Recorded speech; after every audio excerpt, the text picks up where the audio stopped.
I hadn't used heroin for 15 years and I'd been on a methadone for that long, and I ended up on a very high script of methadone, 250 mils of methadone, because I was due to go on a diamorphine script because the methadone wasn't suiting me. And basically the Home Office said, well, I was on 150 mil then, and they said, well, we won't give him the diamorphine yet, but we'll raise his methadone to the roof. So I ended up on 250 mil, and then there was a diamorphine shortage. So I was stuck on 250 mil, and I just had enough, had enough of being on this ridiculous dose, going to the chemist every day. And so when I went for detox, I had to do it in 2 parts because it was such a high amount.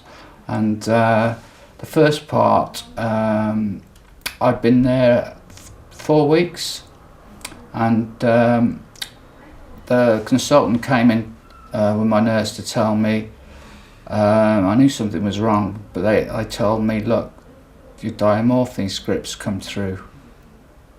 You know, we've got to tell you. And you know, and it was like one of the hardest decisions in my life to turn it down.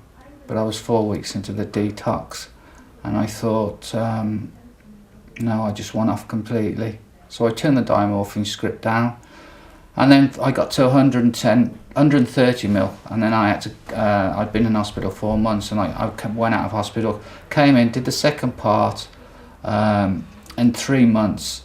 By then I'd got down to 110 mil, and it was very I wanted it so much to get off it so quickly that I came down very fast. I'm looking back on it now, too fast. I came down 30 mil a week, and this is me sat with the consultant discussing this, and she's saying, are you really sure you want to do this at this speed?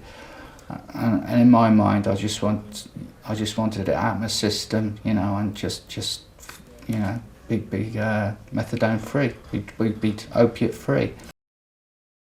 Life without opiates started to become a problem within me, and I needed to fill that gap.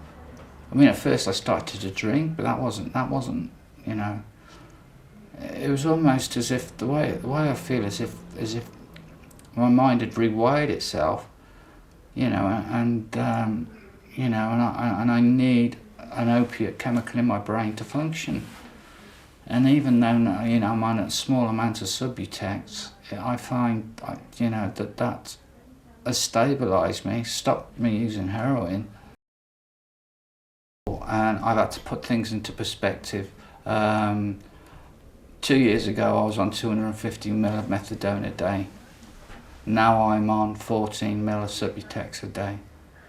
And you know, and I've got to stop beating myself up about that. I mean, that's a result, you know. And I've been told, you know, it's not just me, it's not me saying this, it's other people saying that, you know, for Christ's sake, David, give yourself a break. You know, you've come from 250 mil to 40 mil of Subutex. You know, and that, you know, that's a you know, massive step. Like,